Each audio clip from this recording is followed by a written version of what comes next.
Welcome everyone to a live version of Nick and Tom's Intercontinental Adventure recorded on the Tom Colohue YouTube channel live. We are doing a live Q&A session, myself, Tom Colohue, and also my colleague Nick Barbati. Nick, how are you doing today? Tom, did you hear the big news in What's the wrestling? big news? There's big news in wrestling. Well, there's a big return that was announced yesterday. Did you miss it? Who've I missed? Faye Resnick is back on the Real Housewives of Beverly Hills. Tom, when That's I wrestling, saw is the it? trailer, I was like, the biggest return in wrestling, the biggest story in wrestling of the year. You remember when Vince stepped down? Faye's back. For those that don't know, Nick likes a tangent to the point that we have no idea what he's talking about most of the time. They know. You don't have to qualify me. Please, I am 40 years old. I do not need you to tell the people anything about me. Okay, so you're going to tell them about yourself, or? Well, talk about Faye. You know, Faye is most predominantly known from the O.J. Simpson trial. She was a friend of Nicole Brown Simpson, made national headlines, was in Playboy, and then, made appearances years later. She's a Nikki, which, on our show, we spotlight all the best Nickies. And to be a Nikki isn't mean you were born Nick, although she's Faye Resnick. It is, an embodiment of confidence, articulation, poise, and absolute elegance. This is, of course, going to be a Fastlane 2023 preview. We will be answering questions, so if you've got questions, bring them in. We'll be running down the actual card that we've got lined up at this point now, because it's certainly a lot clearer than it was a couple of days ago when we recorded last week's Nick and Tom's Intercontinental Adventure. So we are starting to see what the actual pay-per-view is going to be. And yes, I'm sure there's going to be questions about other returns in wrestling, and I'm sure Nick and I will answer those as they come in. A big hello to Joe, to Marcel, to Parrish, to Daniel so far, already saying hi in the chat. So before we jump into questions, before we jump into anything like that, the actual Fastlane card is looking slightly different to how we were originally pitching it and how we originally thought it was going to be. One of the matches that immediately jump out is more feature for the LWO, and they've not really confirmed who it's going to be yet. So Bobby Lashley and the Street Profits will be taking on some combination of Rey Mysterio, Santos Escobar, Joaquin Wilde, and Cruz del Toro. We haven't covered this one in our preview. What do you think is likely to happen with this match, and who do you think is likely to be involved? Well, I think we're in for a surprise. I would not be surprised if it was Rey Mysterio, Escobar, and a returning Carlito that fills out that third spot. I think there's some real opportunities there to try something new and exciting. I think, there seems to be a little bit of a canary in the coal mine situation with LWO being involved. It's something that they, as a group, wouldn't typically be involved in. And I think that might be some spice that is needed for a match like that to feel extra special. I think, I would say, Tom, you said there's a lot of changes from when we first started thinking about what the show would look like last weekend to what it is now. I think it's very improved over the course of the week. I think it's a more exciting card. And I think this is one of those matches that I would like to see. I like seeing the LWO for whatever reason. It's an act that really resonates with me. It brings a lot of enjoyment. But I do think it would be, this would be ripe for a surprise. And, you can accomplish multiple things. You can have the LWO have a really special member of their team, while also still understanding that the priority here is making sure Lashley and the Street Profits storyline advances. Both things can be accomplished.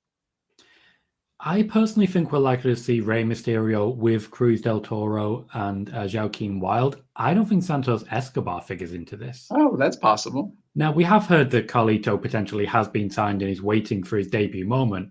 But given the WWE releasing people, do you think that's actually likely?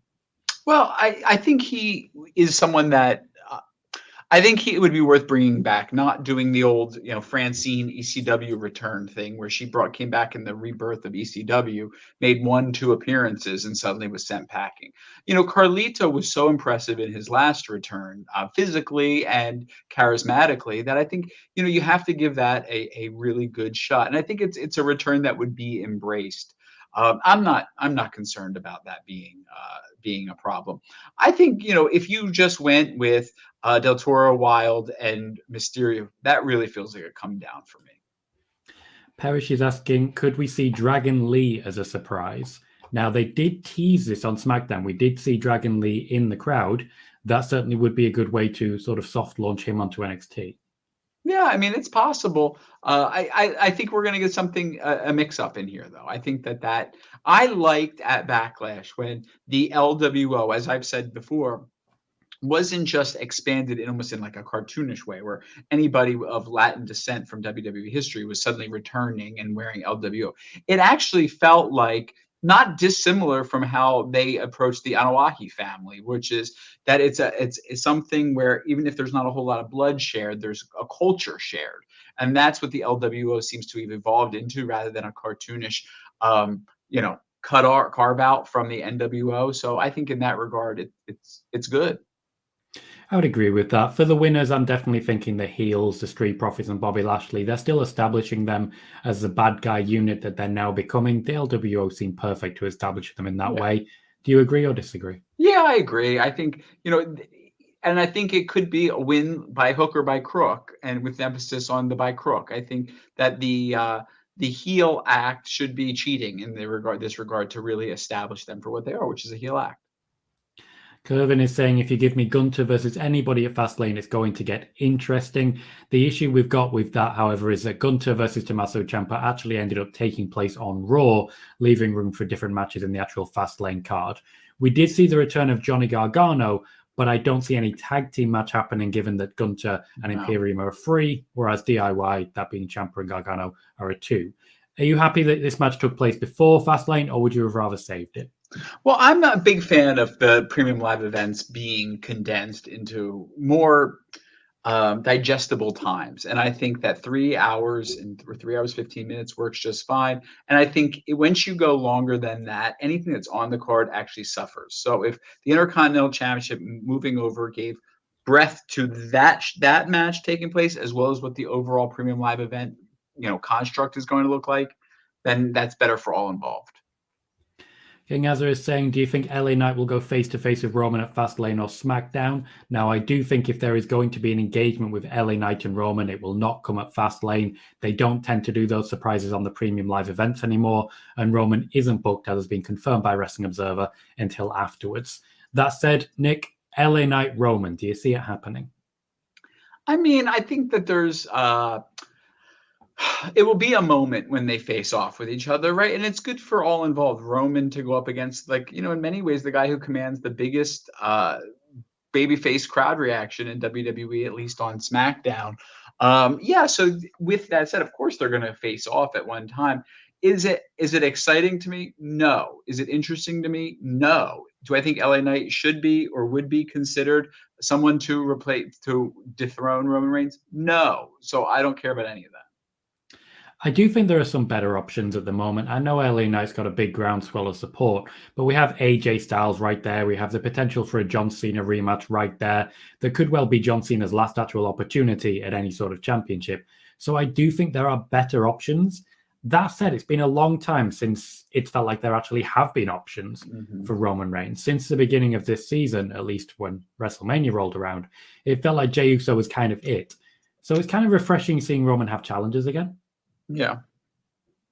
Yeah, I mean, I think, but I think there's a difference between Roman having challengers and Roman having threats. I think there's only 2 people that exist in this world that are threats to Roman Reigns' reign, and it's Cody Rhodes and The Rock. I would agree with that at this point. Kevin says, do you think the WWE are going to add another women's match because the pay-per-view only has one? The WWE aren't particularly concerned with having too many women's matches, too many tag team matches, and balancing it out that way. They do tend to try and give us one women's championship match per card. And I don't think there's any actual non-championship feuds right now on either side. So we could get Nia Jax versus Rhea Ripley, but Rhea Ripley's in Judgment Day mode at the moment. Do you see another women's match being added? I mean, I really don't. I think especially we're past Raw at this point, and it would come from the Raw end if that was to be announced. So I think at this point, we're going to take the triple threat women's match, which for the record should have plenty of time attached to it, which might fill, quite the void in terms of not having a second women's match. Very fair. Familiar name for you, Sean Pleashta says, just getting on real fast. You guys are the best. Fastlane should be a fun show, but Nick, your girl Charlotte is ice cold. And also says I'll message you soon.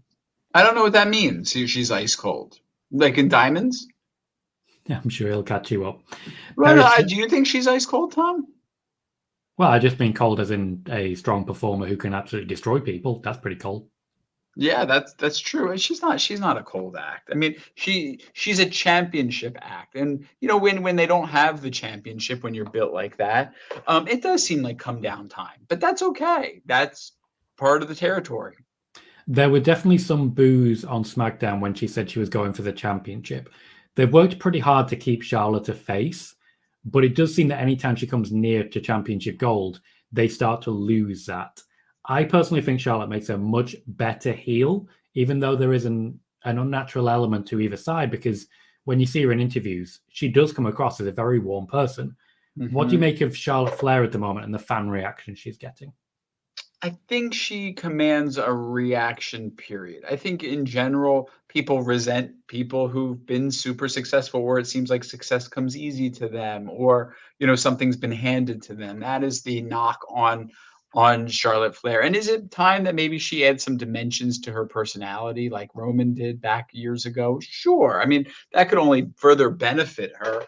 I think what I would recommend for Charlotte Flair if I were booking her is she needs a more of a Charlotte Flair world. She needs people to interact with, someone that can further bring out her personality. Maybe if not a proper manager, at least people that are quote like friends of her. It would go, I think, a long way to allowing her to develop because the way she is basically structured is promo feud without a whole lot of character development. And I think that would have been really helpful to her. I do feel like they haven't been particularly creative with Charlotte, and that unfortunately has Never. limited her. She was always the one given the faux pop culture reference in her script, and it always felt Yeah. wooden. But they always gave her the same thing to do, and it really disappointed me. Yeah. Perish wants LA Knight versus Roman for the Royal Rumble. We'll see where we are on the Hmm. landscape at that point. That's actually a really great idea because that takes LA Knight out of the if he doesn't win the Royal Rumble, we riot stuff. Yeah, we are definitely getting close to that point now, and having him separate from that would be a good thing. Much the same way they did with Sami Zayn this year, of course. No Yeah. members of the Bloodline featured this year. Lots of talk now about the Tag Team Championship match, so let's jump into that. The Tag Team Championship match, slightly different than what we expected. I was expecting Kevin Owens and Sami Zayn to play a part. That's not quite where we've headed. Damian Priest and Finn Balor will defend the undisputed Tag Team Championships against Cody Rhodes and Jey Uso. Now, we do have quite a bit of coverage on this one in the chat. So a lot of people thinking maybe Jimmy will get involved there. But of course, Jimmy has his own match later on. James says, sorry I'm late. Cody and Jey will win so that Cody can go to SmackDown for Roman. This does offer an opportunity if those tag team championships are won. I personally can't see it. What do you see happening in the tag team championship match? Well, it's interesting. If this was booking probably under Vince, the championships would change hands. I think that this goes in the old Steve Austin, Shawn Michaels winning the championship vein, I should say. But also, I mean, I know they're not feuding, but there's we've seen so many times over the years where the top people, top baby faces in particular, have won the tag team championships. I don't think they should change the tag team championships. I think that there is something about Jey Uso and Cody Rhodes being almost like a mega powers light. They are the two best baby faces, best big name baby faces within WWE. And I like that they can be seen as friends. That is a very important thing for baby faces to be seen as, is rooting for each other and supporting each other. So in that regard, I think that they will, I think they'll get along. I don't think you're going to see tension there. But I think this is part of the long-term play to get Cody Rhodes on SmackDown and Jey Uso on Raw. And I think that's the play that's going to be happening. I personally would very much agree with that. Perish is asking, there still hasn't been a name revealed as going to SmackDown for Jey Uso. Is there any update? Cody seems the only real option. Yeah. You could Yeah. potentially have a name like Drew McIntyre, but he seems to be turning heel, and that doesn't make much sense when you already have names like Bobby Lashley and, of course, Roman at the very top.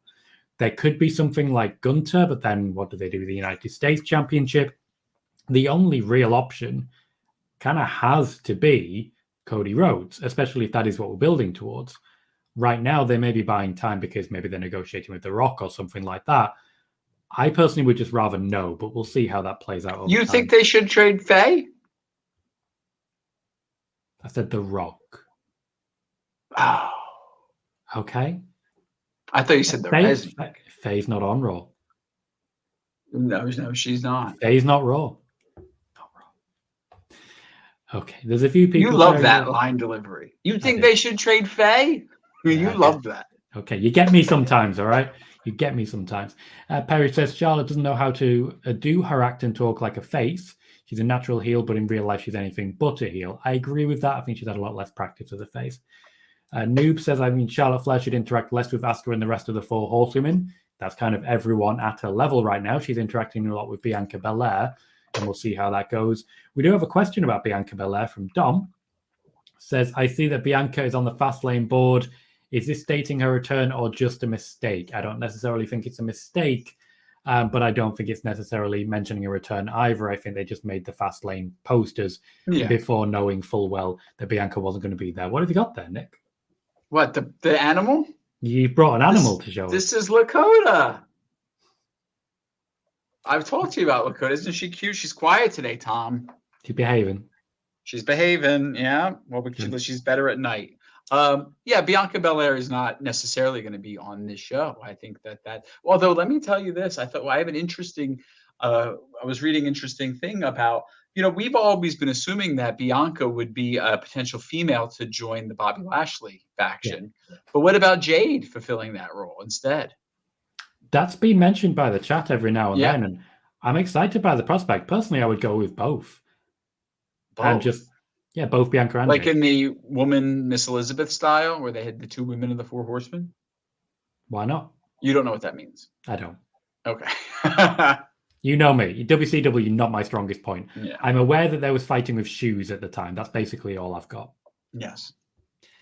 There's a familiar name again, Brian Alston, saying hello, Nick and Tom. Welcome, Brian. Nice to see you. I love Brian. So we've got a few more comments coming in. A few of them quite confusing. Kervin saying 100% for sure Teddy Long is booking Fastlane. 3 tag team matches and not many singles matches. Yeah, and a few different WrestleMania 2000 style. Oh God, there was only one singles match and it was not quite what we were looking for. Parrish says, I think Bianca and Jade should be a tandem. Imagine how dominant they can be if portrayed as a 2-woman power trip. No. I personally can see it. I think that's a good way to introduce someone, just sort of pairing in the same way that Trish Stratus and Zoe Stark did, but I wouldn't do it for long because I feel like Jade Cargill's one of those who's going to be big. And is she great? I've never seen a match. Is she good? When it comes to wrestling wise, she's good. She's quality. I wouldn't necessarily put her in the very top level camp, but the overall personality, the presentation, she has the star quality. Mm. Whenever she's on screen, it's hard to take your eyes off because she's just a compelling character. Yeah. Richard Martinez says, will the card stay at 5 matches or will there be one more added on SmackDown? Can you think of anything on SmackDown that is missing from this card? Let's see. I mean, I think with tag team matches, they're inherent, and triple threat matches, they're inherently longer. I think that there could be an extended, segment added in there without it necessarily being a match. I don't know, Tom, what's sticking out to you? There's not much, to be honest. With LA Knight already lined up, with Roman Reigns out of the picture, John Cena lined up, there's not actually much that they can do. The United States Championship is accounted for with the LWO. The Women's Championship is accounted for. There isn't really anything else apart from, as Richard just mentioned, potentially Shotzi versus Bayley. But I just no, for the love of God, no. I think this is a 5-match card. Yeah, that's not a bad thing. No, I just think John Cena gets a lot of time. Yeah, that's right. No real downside to that. Plus, there's still plenty of time for other things to be made official. There is still, while we didn't have anything announced on Raw, the WWE historically, if you think back to a Hell in a Cell pay-per-view many moons ago, it only went in with 3 matches, and then on the day they announced 3 more. So things can change. Mm-hmm. A couple more people joining us now. Bismo, Jason Sneap, welcome to the show. James says, I have a feeling Dakota Kai is going to win the Rumble. So it's Io versus Bayley versus Dakota at Mania. I think that's putting a lot of pressure on Dakota Kai to recover very quickly and then essentially carry a lot of weight on her back. Personally, I still think it may be Io versus Bayley, or we're going to look at a triple threat, Io, Asuka, Kairi. I'm going Bayley personally. I think Bayley is a shoo-in for the Royal Rumble win at this point. I know it's early, but do you have any preferences or any ideas for Royal Rumble winners, Nick? Well, I think Bayley is the great one who has not yet won the Royal Rumble. So I think that is something that makes sense. I think, as I've said to you before, I think Liv Morgan is someone that we should pay attention to, as someone that people always seem hungry to have an opportunity, especially to go up against Rhea Ripley. If Jade Cargill really takes off, I mean, I think there's a real opportunity there. I mean, I think that's where the energy would be. I think Tiffany Stratton on NXT is fabulous. So, if there's going to be a call up, I would like one of these Royal Rumbles to have a surprise NXT win. There's enough of these championships that are going around now where you can really, throw someone in there in a low stakes kind of way. But, I wanted that for Braun Breaker, as you know. Yeah, absolutely. I certainly would have enjoyed that. I feel it would have thrown the cat amongst the pigeons, as it were. When it comes to NXT, that's a phrase. Don't make that face. That's a phrase. When it comes to NXT at the moment, they are finding ways to get new viewers to it. Dominic Mysterio working with the North American Championship recently, currently the champion once again. Becky Lynch, a lot more involved now as the NXT Women's Champion. So 2 championships tied up with main roster level talent, certainly getting a lot of attention on the actual main roster of Raw as well. This does create opportunities. Have you enjoyed the Becky Lynch and the Dominic Mysterio of NXT? Has it increased your likelihood of watching? I have liked it. Now, I don't watch NXT every single week, but I will say the premium live event that they just put on was just fabulous. I loved it. And I have to say, it was the most enjoyable I've been towards Becky Lynch, or most enjoyable she's been towards me, one of the two. I think that match was really, really exceptional. Dominic feels good in navigating the joint waters of NXT and Raw. I think that there's still apparently more to learn and more to refine on NXT from him, but he's got the personality that is main stage ready when it comes to Raw, and he seems to not be tiring out. Like, people aren't seemingly over that. So now that he's recaptured the championship, I think that's a really good move, all things considered. And I just think I can't say enough of him. He's probably in my top 3 favorite wrestlers. If I were to, recruit away wrestlers, I mean, it's hard to argue that he wouldn't be one of the top 3. I think when we did our year-end awards on Nick and Tom's, and we're kind of getting close to the year-end awards this year as well, we certainly both were effusive in our praise of Dominic Mysterio. There's something about this guy that just is perfect for the WWE. He manages to attract just the right or wrong attention, depending on what you look at it as. But he's managing to really make a huge impact by being quite similar to what a lot of previous heels have been. But the character in general is incredibly entertaining. The vignettes they did when he was basically just returning to his family home with Rhea Ripley, the double act works, the Judgment Day works. I'm very happy with what he's been producing, and I think this is a big show of faith in him from the WWE as well. Yeah, I mean, and they should have faith in him. I mean, when you have someone that grows exponentially at the rate that he has, I mean, the sky's the limit, really. It really is. A question that always seems to follow us whenever we're doing a stream. Joe is asking, do you think there'll be any returns? Now, you did mention Carlito earlier. Yeah. Outside of that, the premium live events are not where returns seem to happen anymore. The fact that the Gunter versus Ciampa match was moved off the card and then Johnny Gargano returned on Raw, that for me suggests that returns that we see will not be happening at premium live events. That's not where the money is anymore.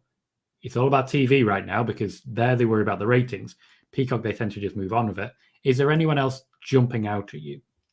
Not necessarily to me. No.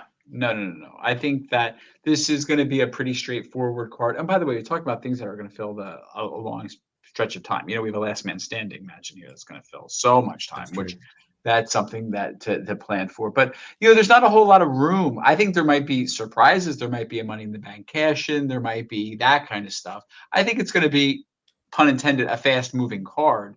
But I don't know that it needs a big return. I think Carlito would be a good return. I stand by that. But beyond that, and something at that level, I don't think anything like that is further needed. I agree with that. There's not a whole lot to work with. There's not a whole lot of surprises ready to go. No, there really isn't. It's not like we can look at new hires right now, given the climate in the WWE anyway. Right. Brian wanted to send on that he sent you an email. Now, of course, we are live at the moment, so if that's an email with questions, we won't be able to read it. If you do have questions, Brian, by all means, drop them into the chat and we'll take it from there. I did not get an email. I just got an email. Fair I enough. just got an email. Fair enough. Should I read it? That's up to you. I don't know if it's questions or if it's just a catch up. Hello, Nick and Tom. Brian from Phoenix, 32 years senior Torch VIP subscriber and Intercontinental Adventure super fan. Well, thank you, Brian. And Glad absolutely to know correct. people are out there listening. A few episodes ago, you mentioned the women of NXT and their generations. Please evaluate and give your thoughts on my list of the 6 generations of the NXT women's division. Tom, you ready? I'm ready. Okay, hold on. Let me move it to a separate window over here so I can take a look at it. Okay, the 4 horsewomen, then Asuka, then Shayna Baszler. I'm going to go, and we'll go through this one by one. Then Yep. Rhea Ripley and Io Sky era. Then Raquel Rodriguez, Mandy Rose era, and then Roxanne Perez and Tiffany Stratton. So we're going to start with the 4 horsewomen. Go ahead, Tom. So I watched quite a bit of this. I would say that Paige deserves mention in this area as well, because I think she was integral to that rise. This, of course, would lead up to Sasha Banks versus Bayley. And I do think it was a good moment, but the Charlotte that we see then is not the Charlotte that we see now. The Becky Lynch that we see then is not the Becky Lynch that we see now. Absolutely true of Bayley as well. I don't think the 4 horsewomen then were anywhere close to what all of them are now. So while it was a great formative time for NXT, I do feel that we weren't seeing the authentic characters that we are now. And that for me does bring it down ever so slightly. The wrestling quality, though, absolutely amazing. And it did change WWE for good. Yeah, definitely changed WWE for good. I think they were more green than people realized in the moment. I think some of the matches, if you go back now, aren't nearly as tight as they are now. I think in general, Sasha Banks was at her best during this era. Personally, I don't think she's ever really done anything to live up to it. Sorry. Flair isn't the same performer at all as she was back then. Bayley's character has changed so much. In many ways, Bayley was a better character back then, but she's so great now in a completely different lane that they're really comparing, honestly, 2 vastly different acts. Yeah, and Becky Lynch too. I mean, talk about someone who at that time was a good hand but didn't find her voice. She found her voice and she won't stop screaming. So I think in many ways the 4 horsewomen were better off post NXT, but they're iconic as the OGs, if you would. But I agree with you. There's an Emma Page era that predates all of this. There is, yes. Okay, so Asuka. We have to factor Bayley in here as well. Asuka versus Bayley is what really tipped the scales in the change. Now, Asuka did have a very dominant run. I enjoyed her match with Mickie James as well. I felt that was a really good moment. And probably one of the main reasons that Mickie James came back. Beyond that, I feel it did start to falter when there weren't really any challengers left, but they still wanted to get her on every single takeover. So it certainly started well, but I do feel like it faltered as it went on. I think this was an important era with Asuka being the standard bearer in that it wasn't a green time period. I think she was more of an established performer and really didn't need a whole lot of training, obviously, compared to some of the other folks that were in NXT. And I think this was, to me, a little bit signified the era of where NXT went from being a what's the word I'm looking for, Tom? A developmental territory to being a reputable third act within WWE. And I think, all things revolved around Asuka. I think in the end, again, in many ways, this was her peak era as a performer within WWE, but still, at the same time, was a good era that bled into the next one, which was the Shayna Baszler era. The Shayna Baszler era came after the Mae Young Classic, so we saw a lot of very new talent making their appearance. We also saw the start of NXT UK, and I remember being there in Blackpool to watch the very first NXT UK takeover, where it was Rhea Ripley versus Toni Storm. So that was always working as sort of in orbit of it. We saw Kairi Sane and her use. We saw Bianca Belair getting involved. We saw Shayna at the very top. And Shayna did feel separate from everyone. Nobody seemed to be an actual threat to Shayna. The victory over Nikki Cross really stands out to me because that was an absolute squash. Mm-hmm. That said, there were a couple of people who were built up, but I don't feel they used Shayna in the right manner because they kind of demolished their own division that was still in the build at the time. It wasn't a great era. Yeah, no, I agree with you. I think I think this was a peak era for the performer. So Shayna Baszler, I think this was the best she'd ever was when under a WWE contract. But I think this is also the time that was probably least interesting, all things considered. I don't know that I would be looking back to go back to rewatch any of the women's matches from that era. Rhea Ripley versus and I should say Rhea Ripley and Io Sky era. This for me is the best era of women's wrestling in NXT by some distance. You had a really deep bench and a really deep roster. You had the rise of Dakota Kai and Tegan Nox as a tag team. Candice LeRae arrived. You had really diverse characters, and Io Sky and Rhea Ripley at the very top there. The competition between Rhea Ripley and Shayna Baszler was huge, but also it's one of those. When I first discovered Rhea Ripley in the first Mae Young Classic, I was entranced by the absolute dominance that this person could achieve. I remember writing an article for an outlet called Bell to Bells. It was just launching at this point. I only wrote 2 pieces for it. One on Natalya saying she'd be the first woman to wrestle in Saudi Arabia, which she was, and one on Rhea Ripley imploring WWE to just get out of her way. This is the moment where it seemed to me that they were going to do that. It's also the moment when NXT stepped into Survivor Series and won. This was a great era. Yeah, so I don't have that warmth. That's okay. I think Io Sky is an example, and Rhea Ripley, both who had better days after their NXT era, which then makes it, to go back and look at their more formative time in WWE, especially when it comes to Rhea, and see, okay, well, those days were good, but look how great things had become. So, but I do think that yeah, I think you were in love with the Rhea Ripley of that era at the time, and would often say that she was the woman of the future in ways that I just did not. And it did take some time for her to find her way on the main roster. But in general, I don't personally hold all that much affinity. To me, this is when things went back to being developmental a bit, and that wasn't a bad thing. But it spoke to me less. Io Sky was a character that always did intrigue me, though. I liked her very, very much. But I think right now is a peak time for me watching her now. So I don't necessarily look back at this with, a whole lot of, missing. Okay, Raquel Rodriguez and Mandy Rose. To me, by far the worst of the eras.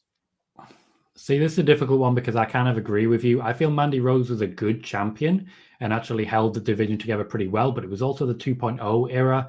NXT was in a downward spiral at this point. It was just struggling to find a new identity. We did see a couple of characters stand out. You just mentioned how I was in love with the Rhea Ripley of the previous era, Dakota Kai this era. This was very much the Dakota Kai era. Even though she never flew too close to the sun, she was integral to it. And when she was missing, it felt like there was no bench anymore because there weren't side stories. It was just Mandy Rose and who's she going to face at this point. It reminds me a lot of that Asuka era where Asuka was dominant, but she ran out of actual competition. The big thing for me is how it ended with Mandy Rose being let go, and it's just a very disappointing way for finishing. Yeah, I also just never found Mandy Rose to be all that interesting of an on-air talent. And if she was the nexus of which everything else revolved, Raquel Rodriguez is green today, so she was green back then. This was, as you said, that turn of that NXT era. But I don't know that it was necessarily linked, my problem with it, to the branding style and all that back then. It was just in a transition time period, and it just wasn't a transition that did a whole lot for me. So now we have Roxanne Perez and Tiffany Stratton. I haven't watched much of NXT as it is at the moment. I'm mostly focused on Raw and SmackDown. I just have a lot more on my workload at this point in time in my life and my career. So there is a difficulty I'm experiencing in finding something compelling to me. I'm interested in Roxanne Perez. I liked it when she appeared on SmackDown. I think she's a good wrestler. I haven't necessarily seen the one big moment that would bring me in. I would also say that about pretty much every wrestler in NXT at the moment. I tune in for certain matches. Carmelo Hayes versus Ricochet was a lot of fun. I need to at some point get around to watching Becky versus Tiffany Stratton. That seems like it was very well received. But NXT is not compelling for me as it was in the past right now. Yeah, for me, I don't care who held the championships. This is the Tiffany Stratton era. She is a star. She has a fabulous character. It's really to me the Tiffany Becky era with Becky returning back down, and that's fine. Dick Dean branded that as well, but I think Tiffany is the one that stands out to me as a tremendous star for the future, and that's a good news for NXT to have someone who is going to have a brighter day ahead rather than just focusing on the great era in front of us right now. But this feels like a star ready to break loose in a big way. Thanks as always for your questions, Brian. I hope you got the answer you were looking for there, and by all means share your opinion in the chat as well. In the meantime, we're going to catch up with a few comments. Perish suggesting that Fastlane could add a women's tag team championship match. Now, do you know who the women's tag team champions are? Yes, it's the Dewdrop, Piper Niven, and Chelsea Green. Well done. They don't have a feud at the moment, and those championships seem very much cursed. Personally, I'd like to see them keep their distance, unfortunately. We have a couple of opinions as to Rumble winners. Noob saying, I get the feeling either Tiffany Stratton or Jade Cargill are winning the Rumble next. Tiffany Stratton's name actually comes up quite a bit. Tom, you're missing out. I may have to check it out. I mean, if so many people are saying it's worth watching, I should probably watch it. Paris would love to see Nia win for the Heat, but the best to win and to do something, Bayley is the right call. And he thinks this is the first year without a real runaway. For me, Bayley's the obvious contender. For me, she's the runaway, but it's one of those where there's a lot of potential people who could be involved there, and this works for me. You know, it's nice to have that variation. It's nice to have a lot of, real options who could potentially pick up wins. And it's nice to at least have something you can dispute. There are definitely times when we've sat here and we said, this person's winning the Royal Rumble, and we've been in agreement. It's just a case of, okay, well, yeah, that seems obvious, and we've all just moved on with our lives. I like it when we can at least debate the point. Yeah. Richard Martinez says, does Trick have a rematch with Dominic soon with Bobby and the Profits in his corner? Profits and Bobby did speak with him and Mello in NXT. Do you see this?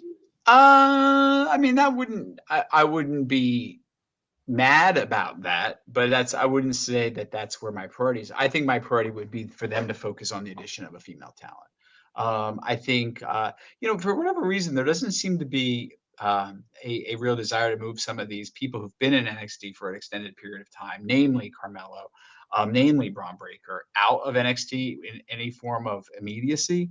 But I don't know that I love this middle ground era where people are just floating back and forth between all the worlds, but not a whole bunch of movement up. I don't know. That wouldn't do anything for me. We haven't seen a lot of call-ups recently. They just don't seem to be actually happening under this era. Maybe it's because there are quite a few returnees recently, and maybe it's just that they're struggling for storylines, but it does feel as though NXT and the main roster are both less and more connected than ever before. Storyline-wise, it seems like the call-ups aren't happening, people aren't getting the opportunities, but there are people coming down rather than people going up. So there is definitely a lot of movement. I just don't necessarily think it's in the right direction. Dom says, do you think they're going to have Rhea versus Nia versus Shayna versus Raquel? As in fact, they did have a four-way brawl on Raw this week. Or do you think it's just going to be Rhea beating them sort of one by one in Premium Live Events and Raw? Now, Rhea has already beaten Raquel. Shayna, I think, is owed an opportunity. Nia, for me, seems the obvious next one. Do you see Rhea involved with all of these? I mean, not at Fastlane, unless they do the surprise announcement at SmackDown. It just seems like the women's division, they've been more careful lately to not appear dismissive of. So I feel like they would have announced it in a bigger way.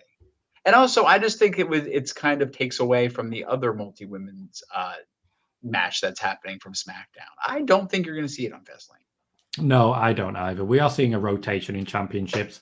Personally, I think this one goes to Saudi Arabia. Okay. Yeah, I think that sounds good. Noob says, Asuka was great, but I pretty much blame the fans on social media who pretty much like the Undisputed, I'm not entirely following there, Noob. You may need to reiterate. I get what you're trying to say, but I don't think I entirely understand it. Parrish says, Tiffany Stratton puts both Raquel and Mandy to shame as champions, which shows you don't need a streak to be effective.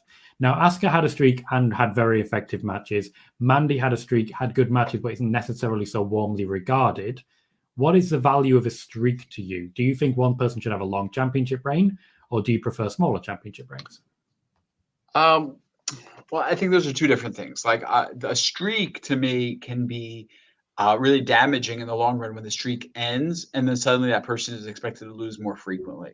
So it's like, what was the point of that in general? Like, did they just magically lose their touch? I don't know. And I also am then not a big fan of the reverse streak thing, where someone then goes on a losing streak. I hate those kind of storylines. I think there, regardless of whatever the reign size or the streak size, it comes down to the quality of the booking, and booking that is protective, that even in winning and losing. So I don't, neither one to me is more special than not, or better than not. I think a longer reign, that even if there's some non-title losses or some disqualifications or countouts, is better than one long winning streak that then when it ends, suddenly the identity of the person is gone. I get what you're saying. Goldberg suffered from that back in the WCW days. I think The Undertaker as well. I think Asuka did at the beginning too. Asuka certainly did. I remember the, I can't remember really what it was. It was the Facebook special where it was a tag teams. Yeah. And Asuka was paired with The Miz, and her entire character was, I don't want to lose my streak. Yeah. That was all they gave her to work with. What was that called? There's the chat. Superstar something. I'm not sure. I'm sure the chat will answer. We have a lot of very clever people here who keep track of these things. So I'll keep reading through the comments, and I'm sure we'll find it shortly. Richard says, any chance Chelsea and Piper versus the Unholy Union getting added to Fastlane? This is the Women's Tag Team Championships. Says they did create a storyline of the titles being cursed by Alba and Isla. What I would like to say is that the WWE did not create a storyline about that. Alba and Isla have just been clever on social media and tried to claim credit for it. I think that's the right move, really. Sneeze says, I have a question that's been bothering me for years. You may be able to help us with this one, Nick. What is a shucky ducky quack quack? Because on all pre-shows, Booker T picks a match to be a shucky ducky quack quack. Do you have any idea what that is? Well, I certainly am not able to speak on it on a show that's, G-rated as ours is. You call us G-rated. How dare you? Adam Mendez, firstly, thank you for sourcing this, says PW Insider confirmed as of yesterday that Jade Cargill will be at Fastlane. Now, just to touch on this, I expect Jade Cargill has been at Raw, SmackDown, will be at Fastlane, and will be at Raw and SmackDown afterwards. It doesn't necessarily mean she will be on screen, but if she is on screen, PW Insider have reported she's likely to be going to SmackDown.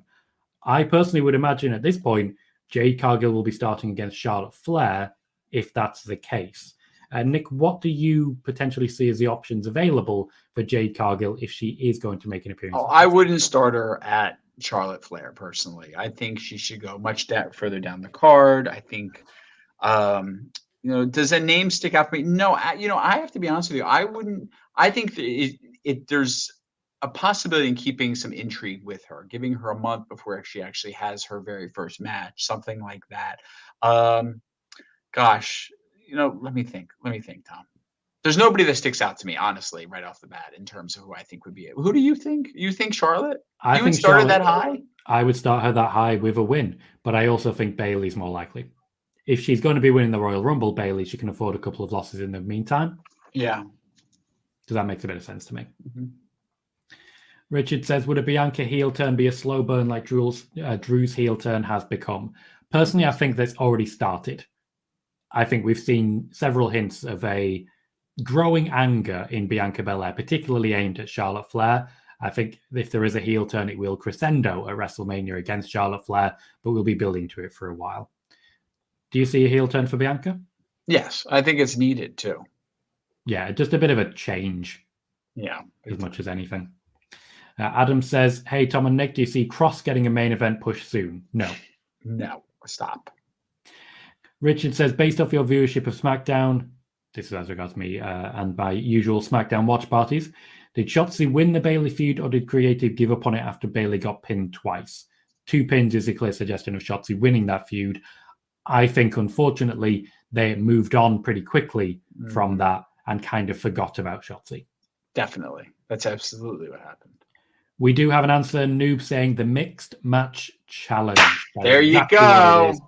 Thank you, Noob. This is a beauty of going live and being able to, if you do forget something, if it slips your mind, ask the chat, because we have plenty of people who are going to drop stuff in just like that. Thank you, Noob. I very much appreciate it. Perish also suggests Bailey versus Jade as options as well. That can make sense. I could see that happening. Mm-hmm. JJ says, do you see them adding NXT to Survivor Series? Personally, I think this year will be War Games once again. I've mentioned the idea of Judgment Day versus, for example, Cody, Jay, Kevin Owens, and Sami Zayn with Drew McIntyre added to the Judgment Day side. That gives us a 4-on-4, which I think would be quite fun. I don't necessarily see NXT being the ones to be added to Survivor Series this year, because Triple H does not want brand versus brand. Right. I was going to say, I think those days are over. I don't think we're going back to that, nor should we. Why are we hoping for that? Some people just really like seeing NXT on main roster. No, not NXT. I'm talking about the brand versus brand stuff. Oh, I see. Well, potentially we could see a potentially we could see a NXT sort of team in War Games, but I don't think the storyline's there. No. At this point, even if you go to the women's division, it's Becky versus everyone. There isn't enough people involved. Maybe we could see, if we're doing Judgment Day versus someone, we could see who's he working with? It could see Trick Williams, could see Carmelo. Thank you. Could see Carmelo being involved in the team against Dominic. We could see some combination there, but I think that would be an individual rather than a team. Okay. Slight dispute, because Richard is saying that Peter Insider reported Jade would be on Raw. To be clear, as far as I'm aware, Peter Insider reported she'd be on SmackDown. Just want to be clear on that one. Okay. Joey says, hey, Tom, do you know why Seth used CM Punk's Ring of Honor promo on Raw? Was this done intentionally? He didn't use CM Punk's promo. He cut his own promo, and they happened to share a couple of words. Dom says, do you just push JD out for Drew? But it would be a great way for JD, this being JD McDonough, to prove he should be in the Judgment Day. Now, you've mentioned this on last week's Nick and Tom's Intercontinental Adventure. Do you want to reiterate for the people in the chat? Well, no, I think this kind of goes to our conversation about the LWO at Fastlane is you move one out to be able to make the team stronger and more special by moving someone in. So your theory is they put Drew McIntyre in that fourth male spot for the Judgment Day, whereas I said, well, wouldn't that be JD? But I think to your point of it makes them a more bigger threat against a more all-star babyface team that would be opposite them. And that makes sense to me. And I think that's kind of what I'm proposing for the LWO as well. Am I right? Yeah, absolutely. It's also possible, of course, that they add a fifth person. That's not impossible. Yeah. It would, I think 5 and 5 is too busy. Having 10 people in the two rings trying to keep an eye on them, it's too much for me, but I don't think it's impossible. Adam is excited for NXT, where Paul Heyman next week will be in the corner of Bron Breakker to balance out John Cena in the corner of Carmelo. So he's asking, do you see Bron Breakker potentially join the Bloodline? Now, I'm going to be blunt. No, there seems to be absolutely no reason to do that. Next week is a once in a year opportunity where we are seeing NXT versus AEW Dynamite again, and we're getting a bit of showing of aggression from both sides. I'm excited for it, Nick.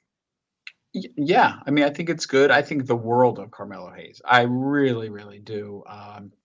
When it comes to Bron Breakker, I love Bron Breakker. I think these are acts that are main stage ready. But it's good that they're on pause a bit before that day so they don't get lost in the shuffle. But these are the two that I'm looking forward to for the future. And Paul Heyman is a great act to have in there. I don't know about John Cena though. I would agree with that.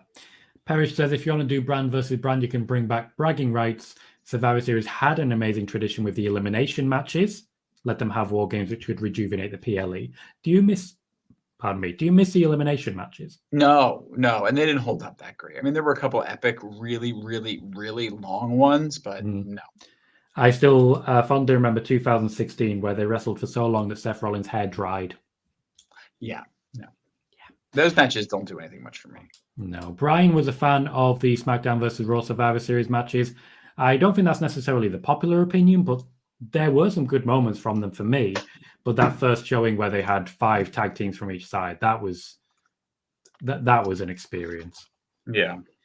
Joey asks, who fills in the 4th spot for Bobby's faction against LWO? No one. They will remove someone from the LWO. It will be free on free. JJ says, since Jade is reportedly going straight to the main roster, do you see Becky dropping the title to Lyra, her next opponent, or back to Tiffany? I don't think Jade appearing on the main roster will have any impact on Becky Lynch's championship. Right. Okay, so that is all the questions we have at the moment. The rest of the matches that are currently confirmed for the card at Fastlane are the last man standing match between Seth Rollins and Shinsuke Nakamura, and the tag team match John Cena and LA Knight versus Solo Sikoa and Jimmy Uso. We have discussed these at some length in last week's Nick and Tom's Intercontinental Adventure. You can find that on the PWTorch Daily Cast if you want to listen in full. But at this point, we're out of questions, so we're going to wrap this up and hopefully see you this time next month for another preview. We're hoping that we'll be able to get these going through pretty regularly for PLEs. Naturally, I don't watch Saudi Arabia shows, so likely the next one, hopefully, Nick, if you're up for it, would be before Survivor Series. What, to come here? Yeah, to come here. Well, Tom, after much prayer and counsel, I have an announcement to make. I will be coming back to Tom's page as a frequent guest. And I'm very glad to have you, as you well know. Until then, where can people find you, Nick, if they want to hear more of your work? You know, my big performances on Saturday in Atlantic City. Wish me luck, people. Wish me luck. So that's on Saturday. And then, you know, on Twitter at Nicholas Barbati, NicholasBarbati. Give us more details to what you're performing on Saturday. They don't care. You don't care. Nobody Give cares. us more detail as to what you're performing on It's Saturday. at the Ocean Casino, Resort and Casino. 5,000 people, my big gay Italian wedding. It's a fantastic off-Broadway play that I've been a part of for 7 years. You know, coming off of my stint on television, I have gone now into theater, and you know that's where the action is. So I will be there. Come say hi if you choose. If you're just in Atlantic City, don't come to the show. Want to come say hi to me? I'll be at Nola's afterwards. That's where the cast goes. I'll be there. My partner will be there. Lakota will be there. We're all going to be there. You can, of course, find me on this here channel. Subscribe if you haven't already. On Twitter for now at Colohue, which is Colohue, but they are talking about charging everyone, so that's unlikely. And if you want to join me for a post-show after Fastlane, we will not be going live directly afterwards. I will be joining, as Parrish has just reminded me, joining Chris Parrish at OLE, which is our local establishment. Their channel does a regular Sunday brunch show where there is absolute carnage, and it's always quite fun to join in. So by all means, check that out. By all means, tune into OLE for more details. Until then, I've been Tom Colohue. This has been Nick and Tom's Intercontinental Adventure, live on the PWTorch Daily Cast and live on the Tom Colohue YouTube channel. Thank you very much, and goodbye for now. You think we bring Faye for the Saudi show? Well, we're not doing a Saudi. You can do a show with Faye yourself. No. You need to meet Faye. Why have I got to be involved in this? Why can't you just be a fanboy? Darling, you can borrow as many bags as you like.